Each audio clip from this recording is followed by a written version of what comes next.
शेतकरी बांधवांनो, हे लोखंडी सावरगाव तालुका अंबाजोगाई येथील गाव. तर तुम्ही आता निरीक्षण घ्या. आता हलवा. ओके, हां राईट.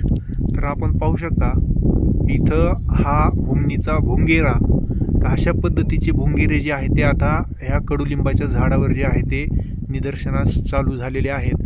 आत्ता जो काही ह्या मे महिन्यामध्ये अवकाळी पाऊस पडलेला आणि तिथून पुढे जे आहे ते हुमणीचे हे भुंगेरे जे आहे ते ॲक्टिवेट झालेले आहेत. त्याला एक झटका द्या, खाली पडा.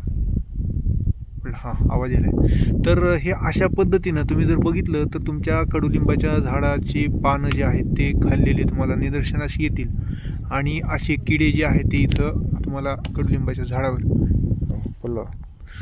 तर हे दिसतील.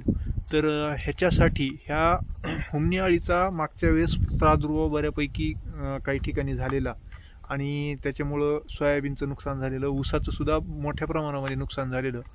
तर हे नुकसान जर होऊ द्यायचं नसेल आपल्याला, तर आपण असे जे काही कडुलिंबाचे झाडे आहेत तर अशा ठिकाणी जे आहे ते प्रकाश सापळे लावणं जे आहे ते गरजेचं आहे, जेणेकरून हे इकडं आल्याच्या नंतर त्या प्रकाश सापळ्याकडे जे आहे ते तिथं आल्याच्या नंतर तिथं जे काही आपण खाली टब ठेवणार आहोत त्याच्यामध्ये ते पडून नष्ट होणार आहेत.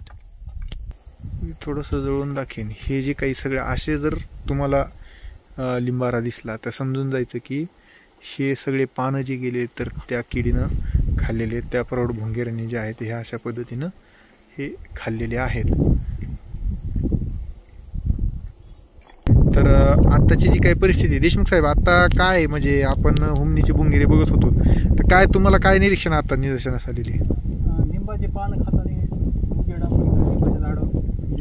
बरं बरं. आणि एक थोड्या वेळातच म्हणजे जवळपास 7:15 ते आलेले आणि आता आपण पाहतोय तर मात्र निदर्शनास येत नाही. हां, पण अशा प्रकारचे भुंगेरे आता किती असतील बरं? आता थोड्या वेळापूर्वी जे काय आपण व्हिडिओ काढत होतो त्यावेळेस उडत होते, तर किती तुम्हाला? 20-25. हां, तर अशा पद्धतीने एक 20-25 भुंगेरे आलेले.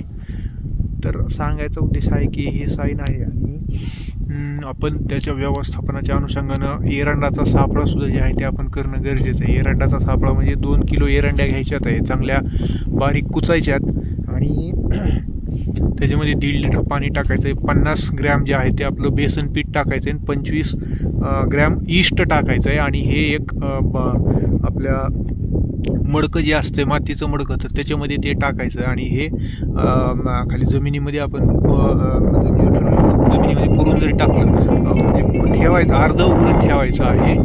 आणि मग ह्याच्यामध्ये जे आहे ते हुमणीचे भुंगेरे